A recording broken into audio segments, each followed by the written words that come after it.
Yeah, you said you like the new Radiohead album. Love it, yeah. Yeah. Do you like how they did it? How they released it?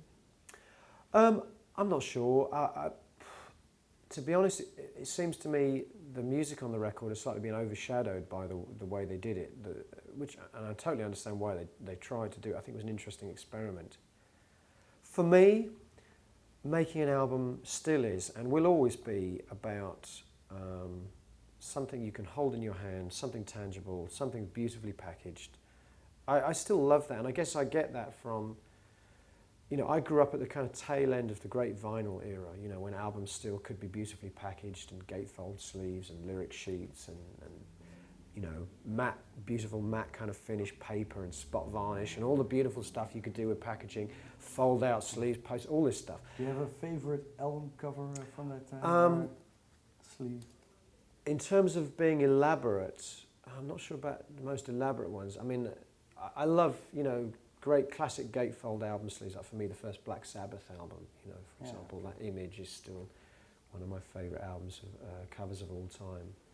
But the work of people like Hypnosis, who mainly associated with Floyd, of course, again, and some of his Atom Heart Mother, The Cow, those kind of images, which were really made for vinyl. I mean, they look great on a 12 by 12 vinyl. They don't look so good when they're shrunk down. It becomes more kind of, or less effective. But I still think you can do very good things with packaging, CD packaging. For example, on this album, we've done a special box set version with like a 40-page book. And those kind of things for me is what still collecting music and experiencing music is all about. But do you think that in 20, 30 years' time, it's still the standard? No, I think probably things will move further towards download culture, but I still think there will always be an audience and an appeal of beautifully packaged work. For me, it's like the difference between owning a beautiful painting and having a little virtual representation of it, on a computer screen. It's not the same. You need to own a painting. And for me, a Radiohead album, or a Porcupine Tree album, hopefully, it's like owning a painting, Yeah.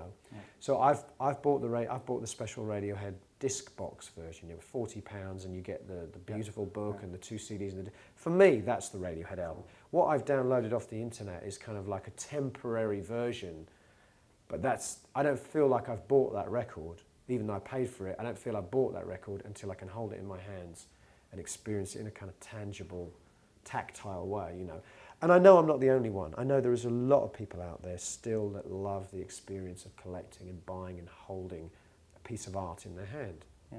Whether it's a Radiohead album or a Porcupine Tree album or a Tool album or whatever. So I think that market, in much the same way that vinyl still, has got a market, I think there will always be a market for that piece of work, Yeah. Yeah, because about this, for instance, downloading, then we come close to the theme of your new album, Fear of a Blank Planet. That's a bit about, how you see younger generations growing up with, on the internet, too much information. Yeah, kind of. It's about so many things. I mean, it's kind of hard to talk about the subject matter of the album without talking about life in the 21st century, because it's so, there's so many things wrapped up in it. Everything from, information technology, to television, to Columbine shootings, to MTV, to prescription drugs, all the things that kind of are now part of the lifestyle of young people, and not just young people but older people too. I mean, we're all kind of tied to our laptops now. We're all tied to our cell phones, kids and adults alike. And I'm not sure any of that is making life a more enriching experience. The gift of life is not getting any greater for these things. Yeah, but are you